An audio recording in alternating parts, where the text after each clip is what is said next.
Hello, everyone, and welcome to the fourth and final session of our Women's Series, Proactive Transition Planning, Empowering Family, Business, and Legacy.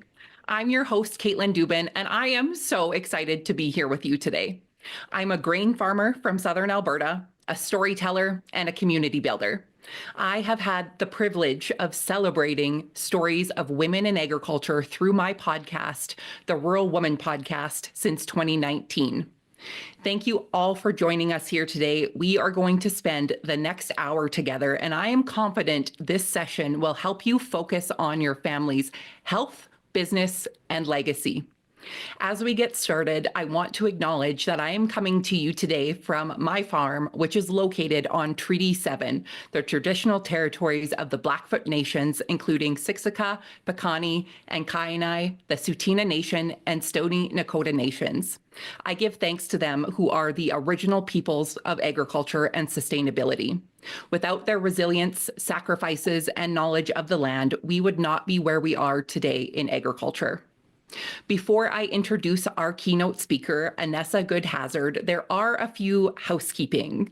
So this session will be recorded and a link will be sent out to everyone who has registered. So if you have to sneak away early or want to share this with someone in your family, that will be available to you in a few days.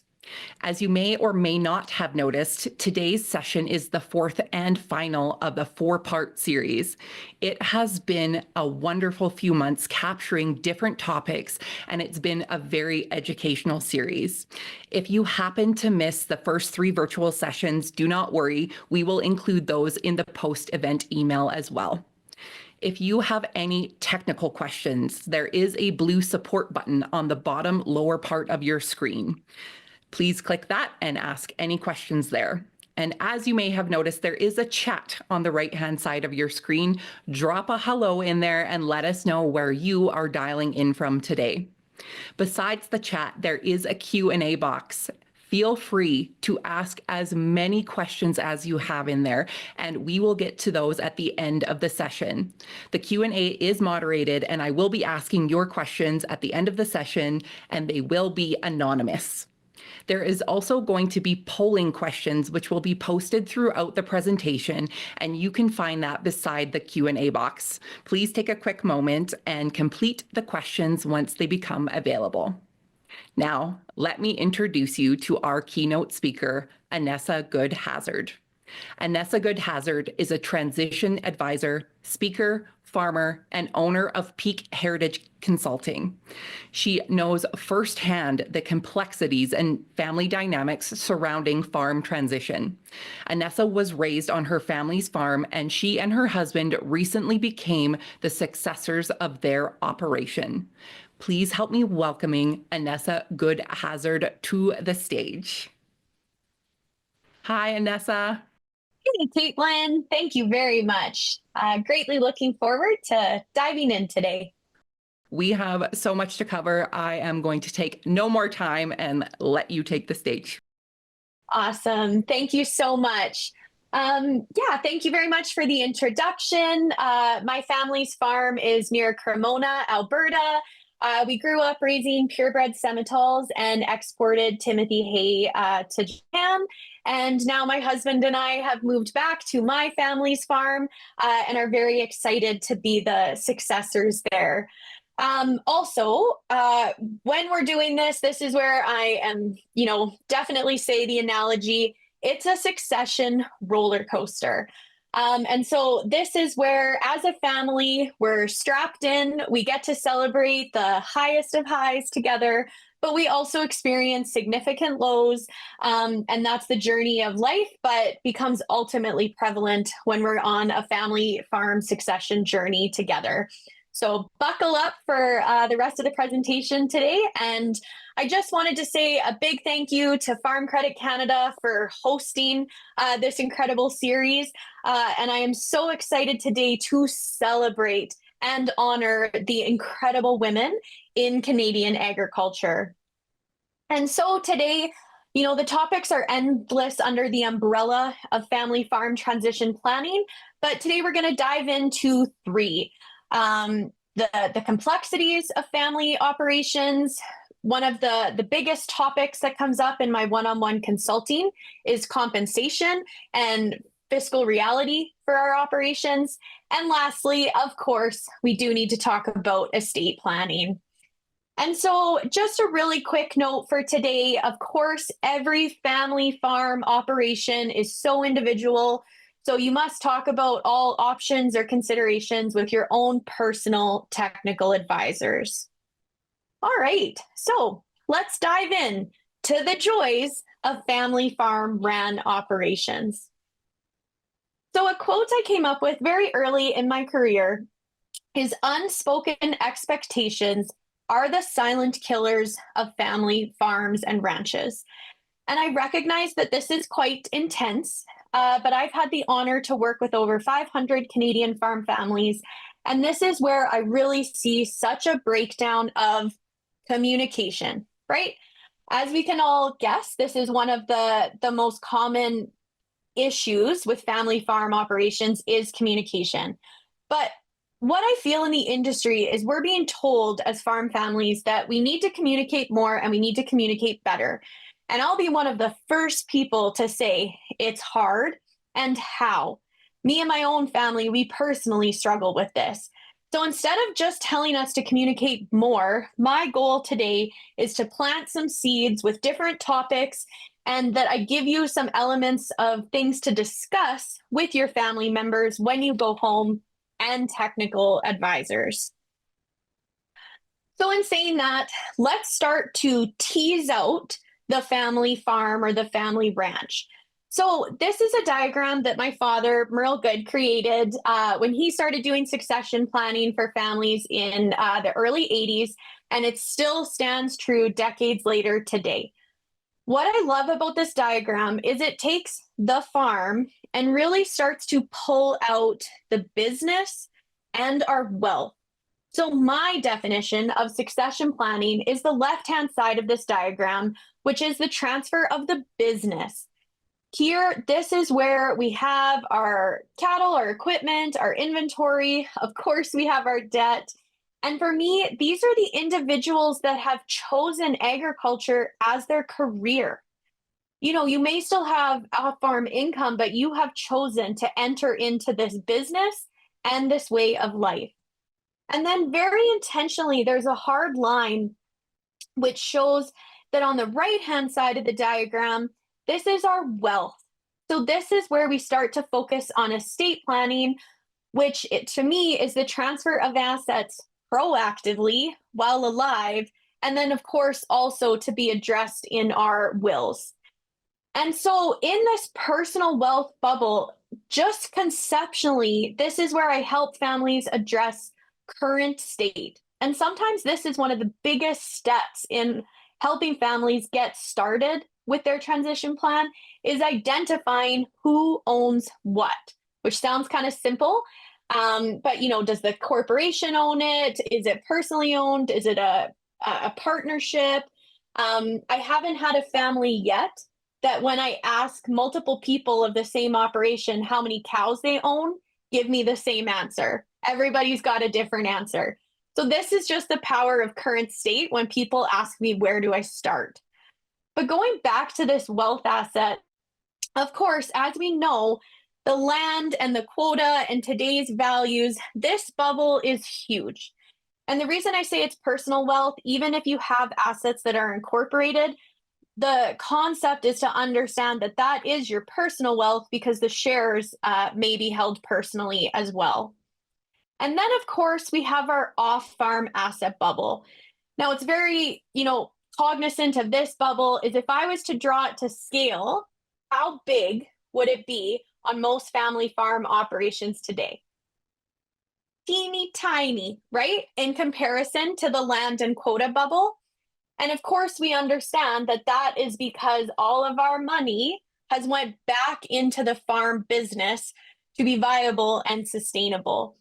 And so what I love about this diagram is, to me, it's truly the epitome of transition, where it's a combination of succession and estate planning, and we're being proactive rather than reactive. So a great example here is that the business needs access to the land, for example. But if mom and dad say that we are going to leave land, for example, to off farm children, then we can greatly see the consequence of that decision and how it impacts current and future business planning. Meanwhile, if mom and dad are looking to build their off farm asset bubble and are pulling from the active business company of income on the left hand side of the diagram, that too is impacting the viability of the current and future business. So, if you take anything from today's conversation, I really want you to remember your business plan and your estate plan are dependent on one another. Any decision you make on the left-hand side of the diagram will impact the right-hand side and vice versa. And so I know that nothing I'm talking about today is new to any of you on the call, but it's really the power of starting to use buckets to help support our family conversations. And again, this is where Farm Credit Canada has a great business planning tool. We used it on our farm. And what I appreciate about it is they have a filled in version to kind of guide you for your own individual as well. And what this really is it's demonstrating the succession phenomenon. And what this is it's a teeter-totter where mom and dad at their stage in life may be looking for security. And what that is they've worked hard. They're at this point in their lives where they want security. They want to know the long-term plan and their retirement income being secured. And what does junior generation want in the meantime? We're at the height of our let's go. We're eager. We're chomping at the bit. We have time to be pay back debt. We want to be aggressive. And so right there, we have conflicting objectives in every family operation of the two generations and timing and their desires. And so I'm a really big visual person. I really just try to take these concepts that we've all heard time and time again and really give visuals of how this could impact your own family operation. So really what I'm showing here is if you were struck by lightning tomorrow, my primary focus in my consulting is, and if the will was read, is it financially feasible? Can the operation afford a buyout of siblings, for example, if you're currently stretched with your current debt payments? These are where we need to make sure that we're being realistic and not kicking the can down the road. And this is where the concept of emergency will really comes into place. Because a lot of times parents will say to me, well, Annessa, I haven't updated my will for decades. I am scared to update it. And I just don't know what to do. And I find they're trying to write the will that will be read when they're 99. And they're decades younger than that. And so, of course, there's so much life to live. No one knows what's going to happen yet or has a crystal ball. And so when we really tie into our business plan and estate plan matching or talking to one another, that's where this concept of emergency will is really powerful to say, if we can review and update our wills every 3 years to match the changes in our business of growth, diversification, for example, then we know that we're never getting unaligned. And most importantly, the plan can be fluid and evolve with the family. And so that's where I really, really see the stress and the shoulders come down when I'm working with families and say, okay, I just have to be comfortable with how my will reads for the next 3 years, for example. And then, of course, we'll review and update as needed. And then this is highlighted in yellow for a reason. I can't stress it enough. Junior generation, please, please, please have your own will.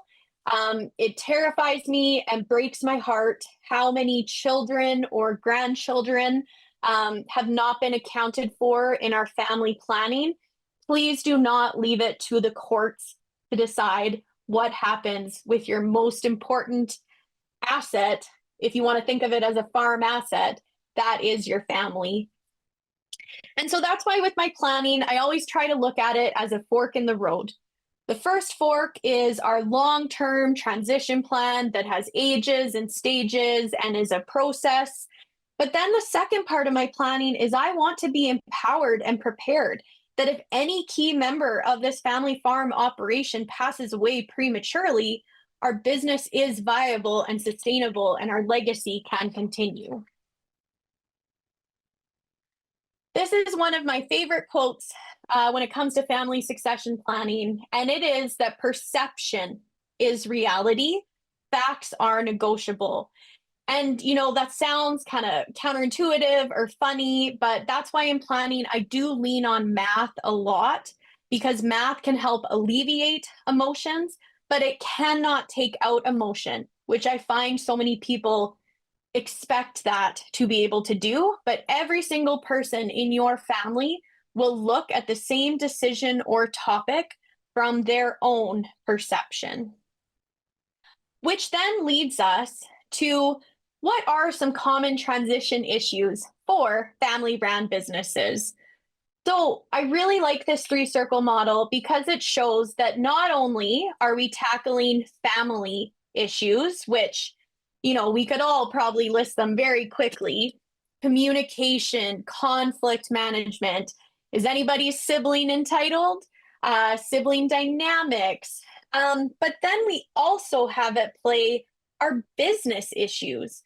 So, the biggest one, of course, roles and responsibilities, compensation. We're going to dive into that today. The big one here, growth and risk. What is every individual's relationship to risk and debt and money? And how is that going to come into effect as the more cooks we add to this kitchen? Work life balance is a huge part of this conversation. We have a generational shift where stereotypically the fathers are now expected to be more involved as parents. And so, where are we finding that extra labor or management skills that maybe that role had been filled differently in previous generations? And of course, the ultimate, how are we setting up the next generation to lead this business? And then, if that wasn't complex enough, of course, we have the stereotypical issues that we think of for succession planning, which revolve around ownership. And the biggest one here is this is where trust comes into play. And so, this is where I often, joke about the Lion King and everything the light touches, someday this will be yours. This is not a plan. And the size and scale and complexity of today's operations don't allow us, if we want our family farm to continue for generations, to be laissez-faire about it. The next piece that's a huge element here is growth versus harvest. So we kind of talked about that with, are we expanding or are we comfortable with our size? And then the biggest one, letting go. Dick Whitman out of the States, I love his quote. As parents, he says, "How do I get out of the way without going away?"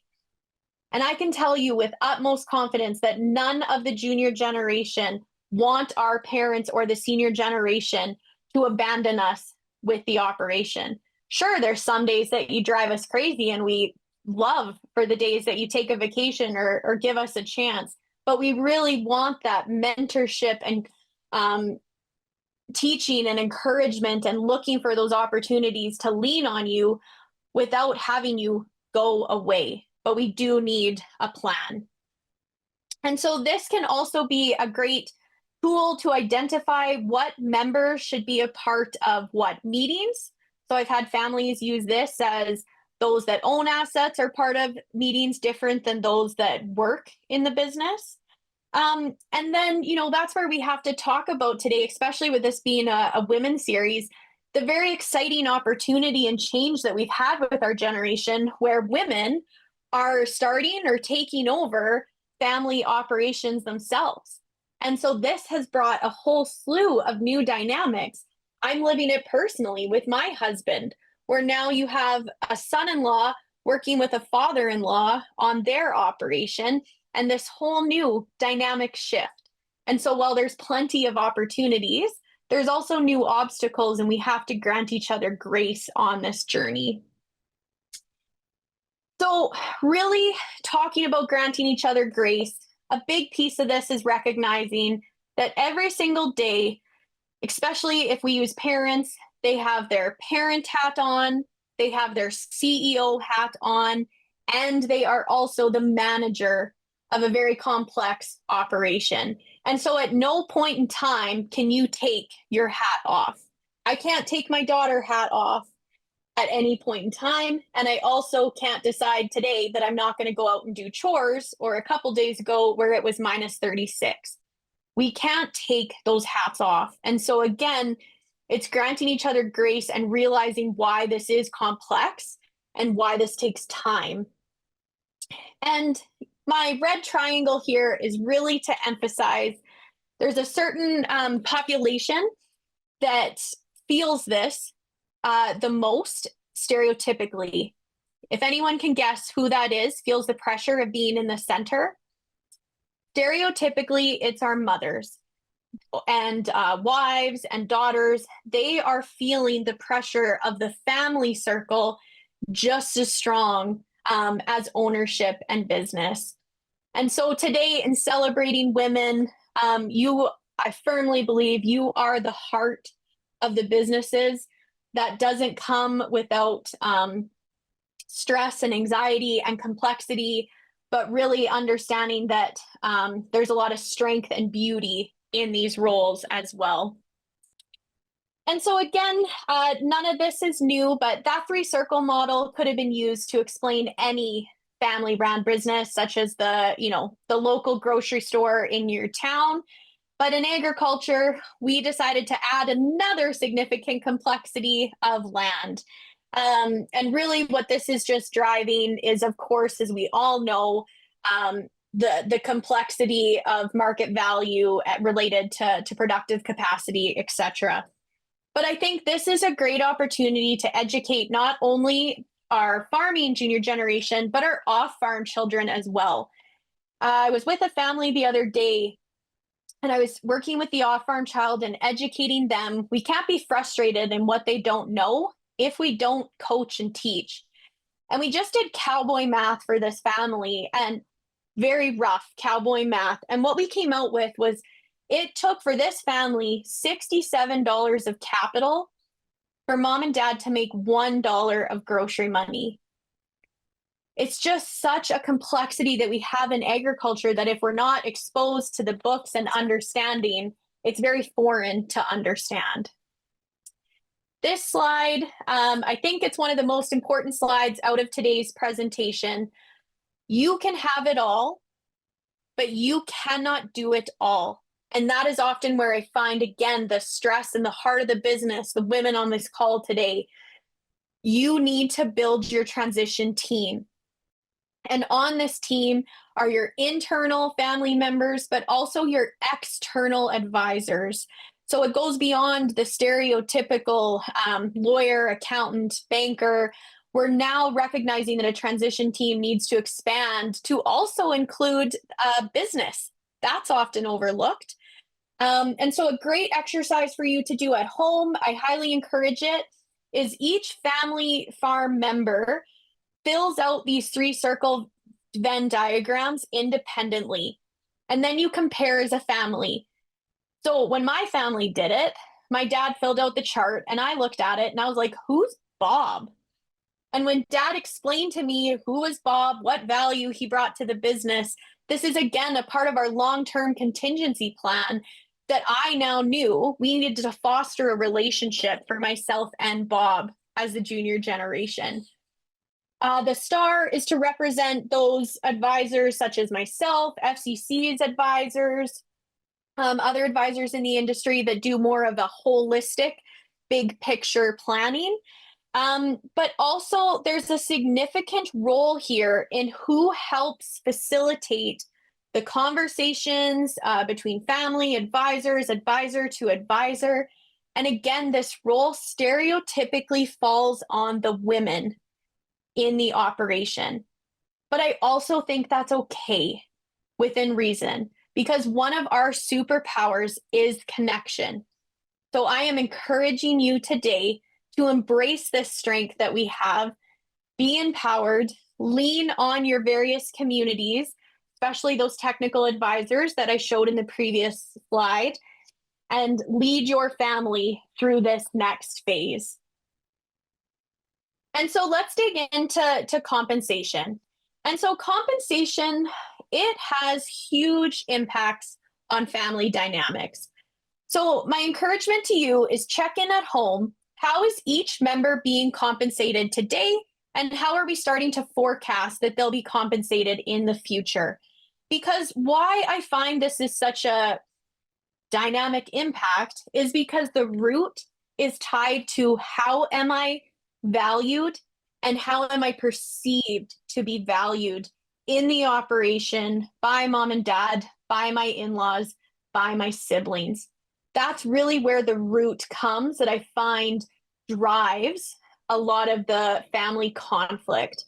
And so this is where we start to encourage working with your accountant, how best to be compensated, but also starting to really encourage junior generation to be empowered and become a manager and step up and be more than simply the perception of a hired hand. And so to show you the power of this, this was a family that I was working with where dad and son weren't talking to each other. They'd gotten to that point. Dad thought his son was an entitled fill in the blank, and junior generation felt that he was being taken great advantage of and working way too hard for what he was earning. And so in sitting with this family and just doing cowboy math again, I said, son, are you comfortable that dad is doing 2 times the management that you are at this point in time in your transition plan? Without hesitation, the son said yes. And I said, dad, are you comfortable that your son is doing 4 times the amount of labor that you are at this point in time? Now, the dad sat back in his chair, took a second, and said, yes, I am. Can you guess what the son's jaw did? It hit the floor. He had no idea that his dad recognized the labor commitment that he was doing. But then we took it further.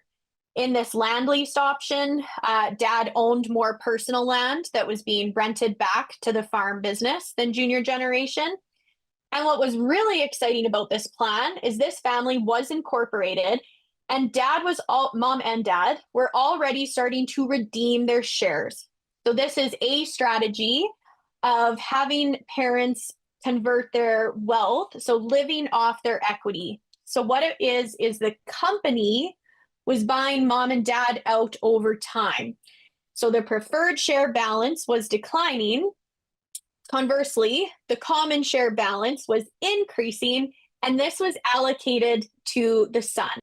So it's a win-win. The income was no longer coming from 100% active business income for mom and dad, so that we could talk about growth and expansion and things like that. And also at the same time, the ownership was increasing to junior generation. No one had explained the redemption of equity strategy to the son because he was not present in any of the accounting conversations. How often does this happen in family farm succession planning? So again, in this example, did we solve all their problems? Absolutely not. But within 15 minutes, they were at least talking to each other in my office, which I took as a huge win.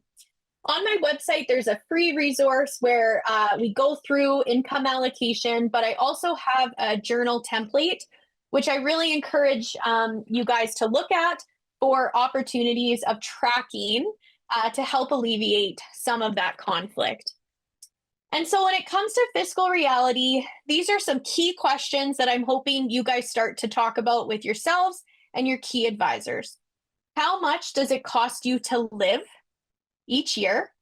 Are we working with a financial planner who can vet these numbers and start to project into the future? What is 70,000 worth today? What's it going to be worth 10, 20, 30 years from now? Is the operation, AKA the farm child or the farm children, 100% responsible to fund mom and dad's retirement income? or only X percentage because they're going to pull from off-farm opportunities. But again, thinking back to that three-circle model, if we're living off of our investments, what's our estate plan if that was to go to off-farm children? Now we're double dipping, which doesn't work. And the biggest one here is residences.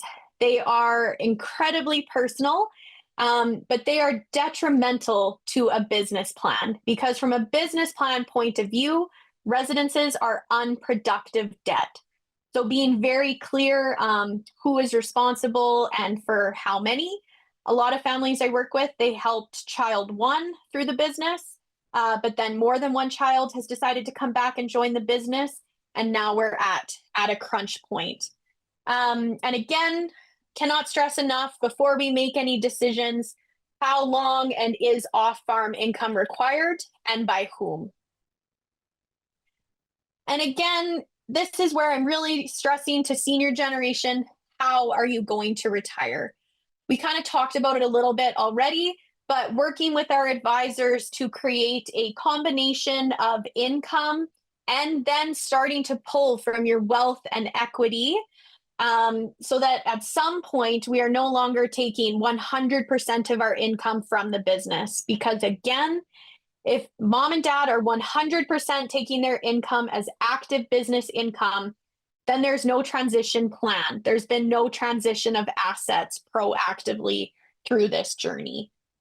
And in agriculture, we need time to pay for wealth. And so that's where we need to start these conversations so early. That redemption strategy that we talked about in that example of the father-son, I call that the trickle effect, because it's only what your company can afford to pay out per year, which, as we know in agriculture, is going to be a very small number over time to a larger number. And so that was me kind of, really pushing mom and dad on clear expectations. But this is where I also turn the table and say, okay, junior generation, what value are you bringing back to the business above and beyond simply labor? This is where I'm a firm believer that the competitive advantage going forward is going to be whose successor is a better manager than their competition. Most of the families I work with, they've now reached the size and the scale where they're not growing quick and fast. They're still making strategic moves, but it's now coming down to how can you be efficient and effective with the size and scale that you have. And it's incredible to me when I can sit down with a 30-year-old from one operation and a 30-year-old from a second operation that have the same size, the same style of how they operate, and the drastic difference of knowledge between the two. Which one do you think is going to be able to keep that farm viable and sustainable for the next generation? We are working so hard to keep these operations viable and sustainable to pass on, which is a huge part of our legacy. I challenge, if we are not preparing the successors for success, what are we doing this for? And so when we look at this value formula, this is saying, okay, we understand in agriculture, the farm cannot afford or may not be able to afford to pay you a full fair market value wage. So really what this is just trying to dive into is Merle Good's formula for how do we track sweat equity? Because what we're trying to prevent is sibling conflict. So if you have multiple siblings joining your operation, I cannot stress how critical this is of tracking. Their cash would be what they were paid in compensation. If they work off farm, perhaps there's no cash. Cash equivalents are perks. So what are the incredible perks we get from being involved in a family operation? And then, of course, the equity portion is just saying if you were worth $70,000 a year, we could afford to pay you 30. Perks were 10. The outstanding balance we're tracking in equity. Because what we're trying to prevent, as we know, is the saying, mom and dad gave you the farm. We all know how that feels and how that hits. But I do have an alert here of squaring up the books. Be very clear that when you start this conversation, often junior generation may expect more than mom and dad were anticipating, and it can be a little bit of a conversation. So I often advise, again, bringing in a third party to help facilitate these conversations. So lastly, under compensation, the biggest thing I find is the fear of divorce in the result of breaking the farm is the primary pause or halt to transition planning. And so we're not going to get into the weeds today, but I'm a firm believer in let's name it to tame it. So in agriculture, why is it so hard? As we know, agriculture is very unique because the vast majority of marriages in Canada own or are trying to own a house, they own a couple of vehicles, and they have two incomes. In agriculture, we have income and equity that needs to be addressed. And so my goal today is we can shift our mindset from one of fear to being empowered with information. I personally, maybe it's the millennial in me, don't like the word control, but I haven't met a family yet who hasn't said to me, my goals are to protect ourselves as the senior generation because we worked so hard to be where we're at today. We want to protect our children and we want to protect our land and our legacy. And so this is why language is so important. That mindset shift from control to protect creates a whole different dynamic for conversation. And so what made me start thinking about this was my own personal conversation with my husband when I got married and we moved back to my family farm. And when we think about a traditional prenuptial agreement, you can protect certain assets by having them exempt from a divorce.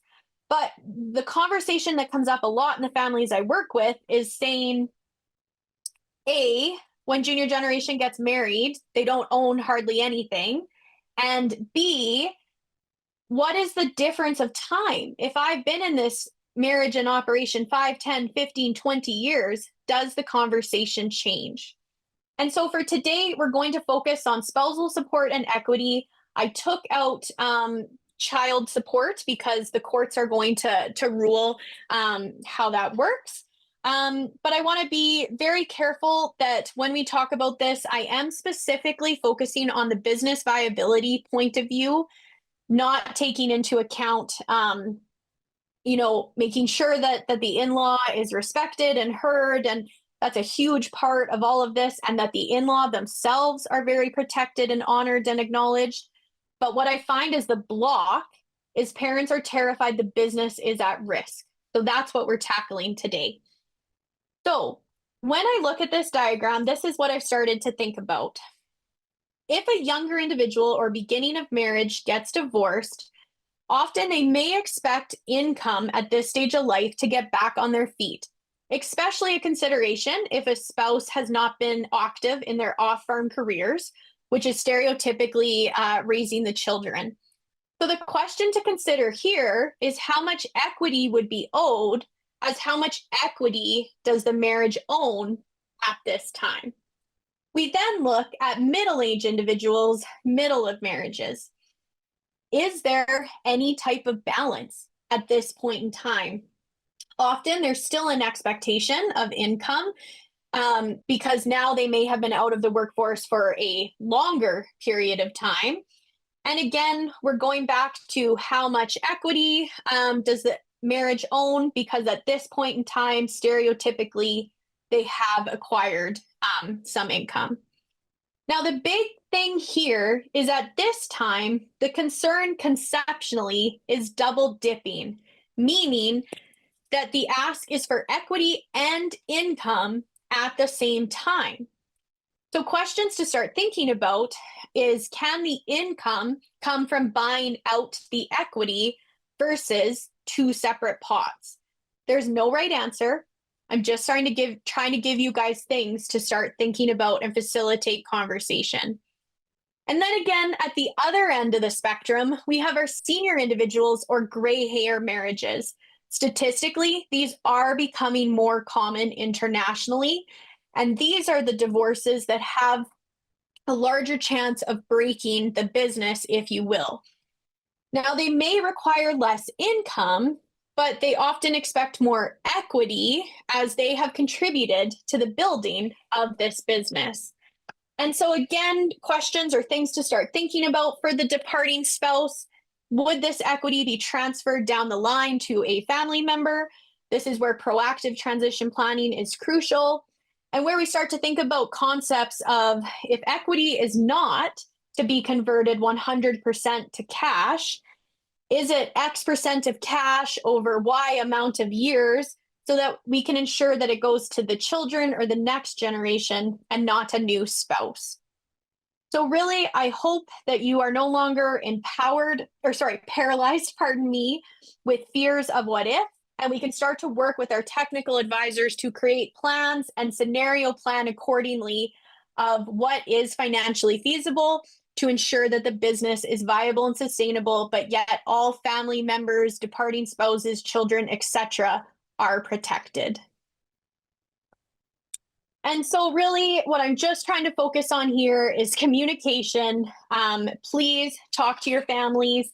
And I encourage all farm families I work with, once a year, each couple goes out on a date night, you expense it to the farm, you talk about where the farm's at today, you talk about your goals and opportunities for the future, so that you can be excited for the journey you are taking together.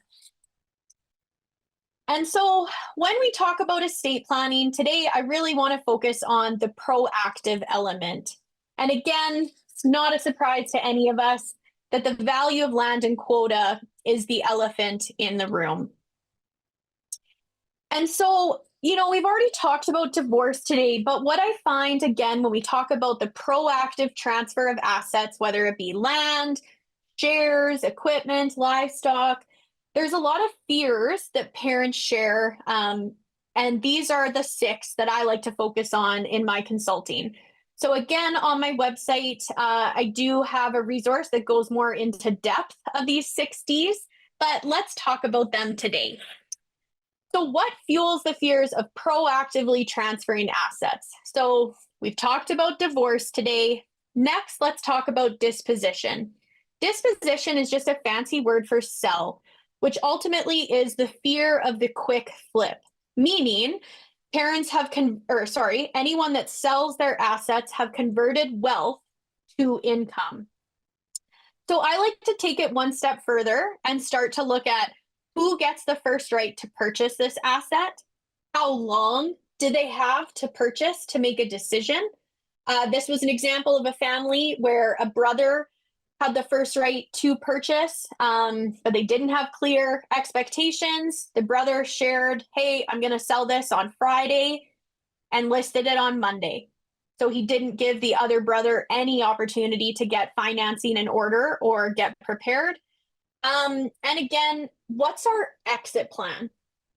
I am a firm believer that every single family's transition plan must have an exit plan accordingly.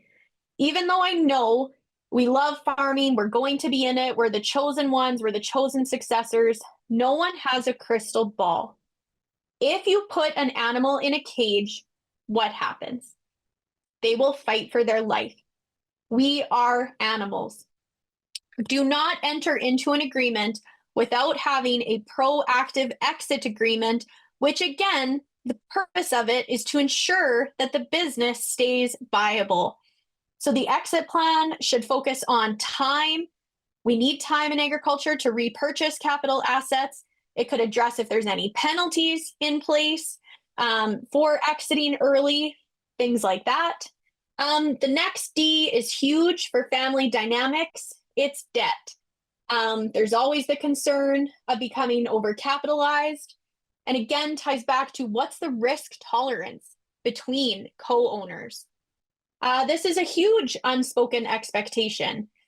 Can junior generation borrow against inherited equity? Again, there's no right or wrong answer. I just want to spark conversation amongst your family. In our debt load, is mom and dad's retirement income secured? Need to make sure that that's accounted for in that planning as well. Death we've talked about a little bit today. It is the dark side of transition planning. There are provincial specific legislations for your wills. This is where I again advocate, similar to the divorce conversation. I have families so paralyzed of what their estate plan tax could be. This is where I really encourage, go and work with your accountant and proactive scenario plan. If I passed away with my current plan and ramifications, what would that tax bill be? Once we have that number, let's start to work with it and massage it and see how we can create the best plan. But we're empowered with what that number may be as a starting point. And then, of course, junior generation passes away first. What's our contingency plan for that? Dementia, disease, disability. This is when you are no longer you due to a physical or mental influence. So this goes beyond ownership and having this updated in our state plans, but this is also critical to think about from a labor and management perspective as well. And should any types of insurance be explored? And then probably, one of the new ones that I've added to, it used to be the 5Ds, but just in my work with families now, I have included disagreement. We are family. We're going to disagree. But what do we have in place proactively to protect our relationships? Who and how are we making decisions so we're not breaking promises or going back on our word, even unintentionally, amongst each other? How are we tackling the transition of roles and responsibilities? And then, of course, the legal side of things, which is, are we looking to have mediation, arbitration, and last ultimate would be going to court? And so it's counterintuitive to talk about all of these agreements, your operating agreements and your state plans. It's counterintuitive to talk about this between family members.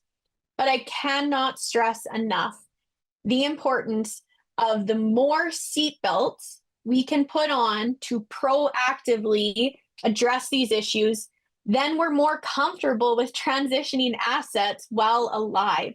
And again, this all matches our ages and stages of where we're at in our planning. But this is where, I go back to a marriage conversation, for example, with divorce. There's this fear of, well, if they, have millions and they get rid of this equity, well, now the business is viable or not viable. We can put those seatbelts on. I'm way more concerned about a marriage inheriting millions and millions all at once with no staged plan. And how are they now going to address that versus a straight staged transition? And so if we're proactive, it's not personal. So a great example of this was with a family I was working with a prenup discussion. When the first daughter got married in the family farm, there was no discussion of a prenup or a postnup, and everyone was happy, hunky-dory. Then the second farming son, he now got married and was part of the family business, and everybody all of a sudden was up in arms that we needed a prenup. How do you think that went over at Christmas dinner? If we're proactive and create these policies and agreements, it's not personal. If we wait to react to a situation, it is now personal. And so to kind of wrap up here today, what I'm focusing on here, and yes, this is the same slide, is this is where I see the future of my career in working with families is how do we stop fracturing land? And how do we start to understand that land is patient capital?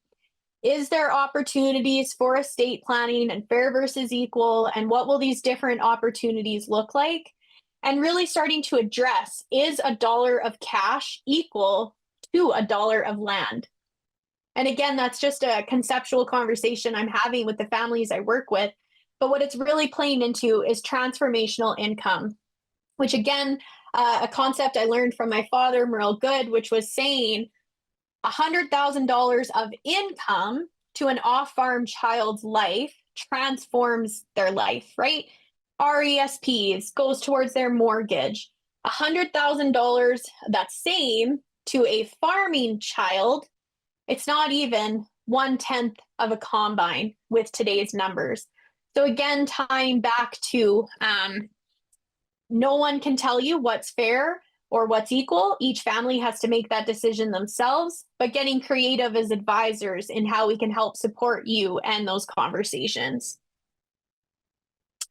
And so, again, I know you've seen this slide already, but I just really want to drive home. Here's to you. Here's to the strong women in Canadian agriculture. May we know them, may we be them, and may we raise them. You can have it all, but please remember that it is not on you or your shoulders to do it all. Build your transition team to help support you. Lead your family by exercising your strong connection skills. You are the heart of the business. Thank you all very much for having me on here today.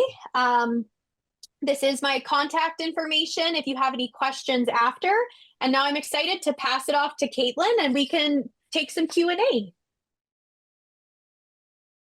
Annessa, thank you so much. That was such an amazing presentation. And I honestly think you have one of the hardest jobs in agriculture, but probably one of the most rewarding. Yeah, absolutely. It's such an honor to get to meet such incredible families and be trusted to sit at their tables and try to help meet everyone's goals as best we can. Yeah, absolutely. So we have some amazing questions that came in. I want to start off with the first one we got here. What does it say? We are wondering in this question, how do you discover the founders or the parents may not have an alignment in the vision for transition planning? I'm sure this happens quite often. Yeah, absolutely. I often joke that if I can get mom and dad in the same binder to start, like we're nowhere near the same page, right? Which again, it's very common when we think back to the yin and the yang and the balancing of what does each partner bring to the table and what's their areas of focus. And so that's where, again, everyone jumps to, how are we going to get junior generation involved and what's that plan? But it really does take time and energy and resources to say, okay, mom and dad, we need you guys aligned first before we can talk about the next stages of the plan. So that's not, it's a depends question, but that's where, again, the benefits of bringing in a third party advisor are huge, because I always say, I don't have to sit at your Christmas dinner, so I can ask some of the hard questions. Again, I like to lean on math. Math can really help with our decision making. And again, I think the clarity of that is then we can go back to junior generation and or off-farm children and say, here's our ditches that mom and dad have agreed on. Now we build our plan within those ditches. Absolutely. I love that. And I always love the Christmas dinner conversations because you're not at their Christmas Please table. don't So have them at Christmas. no, Please don't absolutely have them not. at Christmas. Not any special celebration of any sort. Don't do it. Number one rule. Yeah, absolutely. How do you recommend handling equity planning when other families don't want to talk about it? Yeah, that's the hardest piece, right? And so I'm going to make a lot of assumptions with this question, so I apologize to the asker if I took it in the wrong direction. But often this comes from junior generation saying, I need clarity on the next steps. I need to know, am I expected to buy out my off-farm siblings at fair market value? Am I going to inherit assets? What's my land base? Like, there's so many questions in order to have a viable and sustainable dream moving forward. And so if mom and dad are not willing or don't want to talk about it or don't want to create a plan, and it's the you'll get it when I die kind of conversation, again, the hope is that potentially by bringing in third-party advisors, really highlighting the benefits of proactive tax planning, the critical piece of succession planning, But if that isn't still moving them forward, then that's also where I push back on junior generation and say, you are also in control of your destiny. So if you are aware that mom and dad are not willing to talk about this and will not budge, then you have to make your life choices playing defense, but then can't be upset if you put all your eggs in this basket and it didn't go the way you wanted. You have made that choice, and it's a very difficult position to be in. Yeah, absolutely. There was a lot of questions when it came to siblings. So let's start off easy for you. What Perfect. happens if multiple siblings want to come back and join the business? Yeah, absolutely. I'm not going to sugarcoat it. It's incredibly difficult in some lanes, but then also it allows for more skill set, diversification of specialization, growth opportunity. Like anything in life, there's two sides to the coin. The biggest thing I go back to again, shocking, is math. So, can the business afford to bring on a second person to start, but then a family? That's often, well, yeah, we can afford to bring Tommy in. Absolutely. But then 3 years later, Tommy's married with 2 kids. And it's like, well, now we can't afford that. So being very proactive with that planning. This is where sometimes I'll challenge mom and dad and say, is there a deadline where junior generation has to make a decision? So some families I've worked with will say everyone gets until 28. I'm just picking a number out of the sky. Everyone has an opportunity to come back or at least talk about coming back until they're 28. But after 28, we're cutting off the opportunity because otherwise the farming child, and 28 might be too old, right? For some families, but the farming child's constantly looking over their shoulder saying, is a sibling coming back or not, and how's this financially feasible? And unfortunately, what I see a lot is a second child comes back without that proactive math first of, can the operation afford it? Next point to that question is, how do we want to work together? So I can't stress this enough. How you structure your business will have such a strong correlation to the success of long-term working together or ownership opportunities. So if you put two siblings in one company, we have a lot more discussion and proactive work to do, for example, versus if they're separate enterprises and some individual ownership, for example, as well as shared, just not everything being shared. Because what happens is very quickly we get into cousin ramifications of that next generation, and that's where we see a lot of siblings struggle. Yeah. One of the questions that came in, and this speaks to really what you were just saying, is how do you keep things fair or equal among multiple families that supports that one farm? And in terms of the assets that the farm has, this could be houses or vehicles or whatever it is. How do you keep that fair, equal? Yeah, and so again, I haven't met a family that does it, that would look at fairness as the same, right? We all know that each family and each farm is going to look at their historical succession plans, and that's going to influence their current plans or their history. But again, I just can't stress enough tracking, and it's uncomfortable and it's awkward, and we're busy. And unfortunately, again, that role does fall often on mom to start, where it's saying, okay, if someone gets to live in a house, are they paying rent? And then I'll talk to the next sibling, and well, the company owns that house, so they don't pay rent. And I'm like, okay, well, right there, we have a discrepancy, right? Um, and so all those different examples of perks and opportunities. Again, I really like the 3 circle model to put, is it an income asset or a wealth asset? And how are we tracking that? And then going back to that value formula can really help track those opportunities or discrepancies between siblings. For sure. And I love the piece that you were talking about, that a lot of this kind of falls back onto mom, because mom's really the person that we can turn to, and she's the safe, warm, and fuzzy, but also knows the back end of the business. There was a question that came in. Um, asking for strategies or resources out there that can help parents really feel like they can enjoy their lives now. They've done the hard work. How can they enjoy life as a guilt-free farmer? Well, my parents haven't figured that out. I can tell you for sure.